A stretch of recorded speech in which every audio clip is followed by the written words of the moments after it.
Во подготовка на 62-та седница на Советот на Општина Кочани, закажана за вчетврток, утре седници ќе одржат комисиите. Комисијата за комунални работи, планирање и уредување на просторот и заштитата на животната средина и природата ќе расправа по 6 точки од дневниот ред, меѓу кои ќе се најдат и предлог програмата за работа на Советот за наредната година, предлог планот за развој на комуналните дејности во општината за наредната година, предлог одлуката за донесување на урбанистичко-планска документација за промена на трасата на сообраќајна инфраструктура за катастарска парцела, односно катастарска општина Кочани,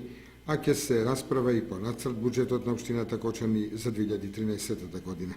Комисијата за култура, образование и спорт и права на децата и Комисијата за финансии, буџет и локален економски развој ќе расправаат по 5 точки на дневниот ред, и тоа по предлог програмата за работа на Советот на општината за наредната година, предлог финансиските планови на општинските основни и средни училишта за наредната година, предлог финансискиот план на детската градинка Павлина Велјанова за 2013 година, предлог финансискиот план на јавната општинска установа библиотека Искра од Кочани за наредната година, а ќе расправаат и по нацрт буџетот на општина Кочани за 2000